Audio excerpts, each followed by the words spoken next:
I think I'm in a fortunate position as a DJ where I get to do shows that I really enjoy. A lot of DJs have to just pay the bills and have to play shows where they have to, you know, play top 40 stuff or whatever the crowd wants to hear. And I think I'm lucky to be in a position where I have the luxury to be able to be stubborn and be like, nah, I'm playing what I want.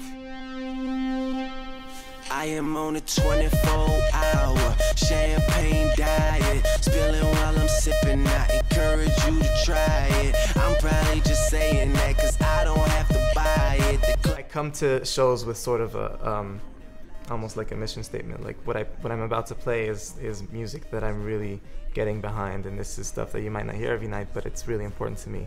So that's something that keeps me really motivated. But the point is really what my sound is and how an A-Trak record sounds. I mean, I want to produce bands, I want to produce other artists, I want to just what I'm into is like really sort of like shaping the sound of certain projects. That's what I like to do even with Fool's Gold, just like really grooming, like development. That's one of the things that I really enjoy doing. At the end of the day, it has to come from inside you, you know, like I think at the end of the day you have to enjoy it really, because you have to put in long hours. There's sort of no magic way to make it or whatever.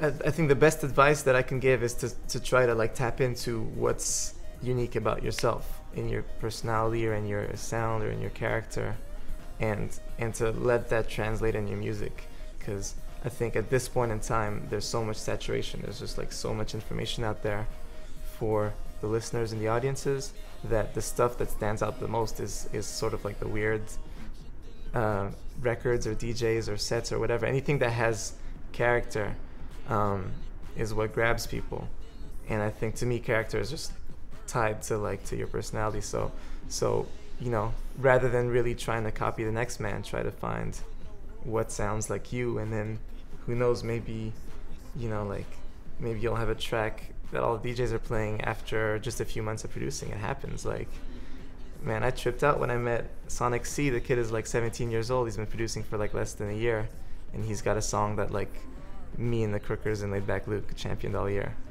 America just discovered electronic music in the last couple of years, like in the last 3 years or so. Before that, it was just a niche thing. Like to hear house music, you had to go to like a Guido club, or it was like a very closed off world, whereas now it's youth culture.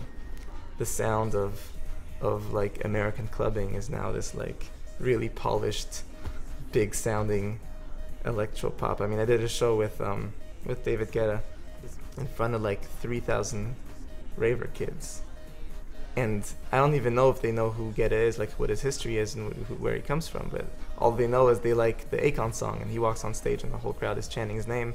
I mean, that says something. It says that America is like fixated with, you know, these big, shiny, glossy electronic pop songs, and I'll probably, I can't see that slowing down anytime soon. I think it'll keep going like that for a while.